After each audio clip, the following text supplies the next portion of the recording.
Mark in Georgia, you're on the air with Red Beckman. God bless you, sir. Ever in our prayers. Can you hear me okay? Yes, I can. Okay, item one, I would like to see about, I understand you get annoyed about people who want you to do more, like you haven't given your hat and your coat and everything to this cause. I would like to see about getting a crew of volunteers to help you deal with all the massive emails you get. I'd like to see about getting people together to say, we'd like to help you sort through all this massive amount of incoming information and help you answer all the questions that people are asking. What I'd like to see, let me very briefly outline a video production I'd like to have called We the Jury, where we have, it's just like Pilgrim's Progress. You can tell the characters by their names. Pat Riot, go figure, he's Patriot. And he's dying of depleted uranium. And because you have a character that looks a lot like Lon Horiuchi, and go, who? The guy who murdered Sarah Weaver at Ruby Ridge.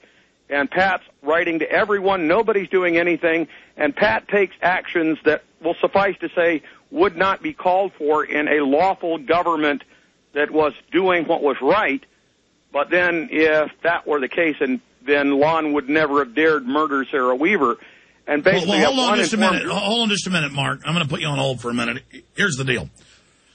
It isn't that I don't like people giving me ideas, and it isn't that I don't like people telling me I need to do this or do that. It's that, take people, like Ron Paul's asked me to come speak at big events, and I just don't have the time because I can electronically reach 10 times as many people in the time it would take to drive to Houston. And then when I do show up at events, they have provocateurs that try to stir stuff up and create a distraction. I mean, it's literally by the book. So maybe I should be out at more events because the system doesn't like it. Also, there have been, like, let's say Jordan Maxwell keeps begging me to come make a film with his material. I'd love to. I can't even get my own films done. Again, we're lean and mean, and I'm not saying you're bad, Mark, but if I let 20 people in my office, guarantee you 5 of them will be feds, and they'd be trying to put me in prison within hours. And again, I don't talk a lot about this, but we're under attack. And, just like Red said, it's good to have thousands of little groups out there educating others because that's invincible. Big organizations with one big giant head are too easy to shoot down. I'd rather have 1,000 torpedo boats going up against an enemy fleet than one aircraft carrier. Red Beckman, do you agree with what I'm saying? Absolutely. Absolutely. I mean, any comments on your experiences dealing with provocateurs and stuff? Well, I've been able to identify a number of them over the years. And they're not too hard to spot after a bit. They'll try to ingratiate themselves with you and one thing another, and they even may spend some money for books and things like that. But they will invariably end up trying to tell you and get you motivated to do something that would be a violation of law. And so if you have somebody come in and try to be nicey nice, and the first thing you know, they're telling you that you ought to do this or do that. Or they use the credibility of being within your operation to go tell people you're talking bad about them when you're not, just to start infighting. Yeah, well, they're there, and of course, having all of these thousands of different organizations, in Montana, I still have a footprint there, and I told the people there, I said, every organization pick a different name, and one of them, they call themselves Montana, oh my goodness, a senior moment. From Ann Ryan's book, Atlas Shrugged. They call themselves Montana Shrugged. And they have hundreds of people in their organization. They're all put together or connected electronically. And what a name. Montana Shrugged. And then they're connected to other groups, and it's a headless system, to where the enemy can't defeat it. But Mark, write up your ideas, send it to us at Infowars.com. It would be great to be able to go through all the tips, all the stuff we miss, all the things we do. It's just that I also want to encourage listeners to not wish you could work for me or wish you could work with us or wish you could. You're out there as leaders. Start your own organization. If you believe in our information, post it, share it. I mean, again, we're about getting you to take action, not for us to then go do more. Because I really physically can't do much more except work smarter and launch new electronic operations against the enemy to spread our information more. And it's you, the listeners, that make that so effective. Let's go to Karen in Oregon. Karen, you're on the air. Thank you very much for all you do for the Patriot movement. The other day, I was listening to you, and Mike Rivero mentioned the national strike. Well, I am helping to put that together, and our goals are no global government, restore our Constitution, individual sovereignty, state sovereignty, limited federal government, no more voting machines or taxation without representation.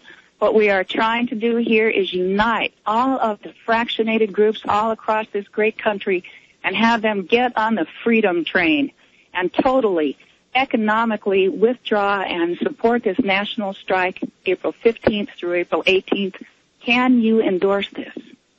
Well, I have endorsed. I've said people on the 15th should not just have a strike against the New World Order. They should call the local media and tell them a strike's being organized in Austin or Dallas or New York or Portland or wherever it is, and have everybody call into talk radio, send letters to the editor, have protest on that day as well. And we don't need to have one big centralized, organized hub. But, yes, I do support a national demonstration and strike on the 15th through the 18th. I think people have just been saying the 15th, but whatever. Red Beckman, I appreciate your call, Karen. Red Beckman.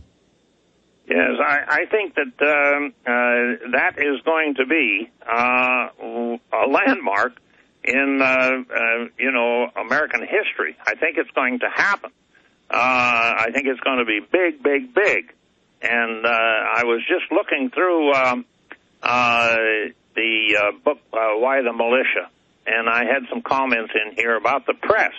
And we're talking about, we were talking about the Supreme Court decision letting corporations spend money for campaigns.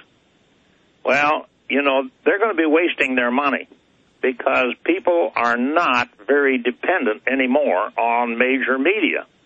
And I had a comment, two or three of them here when I had a chapter on the media. I said, if you believe without question what you see and hear coming from major media, you are an exhibit proving that propaganda and lies can inflict serious brain damage. And then another one, major media personalities lie for a living. 7-figure incomes can cause a person to misplace his conscience. And then one, most of the millions spent during political campaigns end up in the pockets of the media.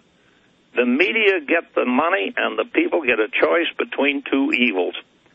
Those days are over for the big money to come in and buy an election, because the newspapers, the media, the television media and such, they're panicking because the newspapers, how many newspapers have gone bankrupt? And you're going to hear about major media, TV and such, that they're going to be going bankrupt too. And people don't, they're just not relying on those media for their information. And so let them corporations, those foreign corporations, come in and spend their money with the media, and we'll just thumb our nose at the media. Well, that's right, and I appreciate your call, ma'am. The globalists are dead on arrival. They're going to get their world government, but it's going to die the day it's finally established, because humanity doesn't want to be slaves. And they want to use poverty and degradation to control us, but it's just not going to work forever. And the mainstream media isn't just dying because of the Internet. They are clearly dying in all the polls and studies because people know they're a pack of spinning, twisting, deceiving liars.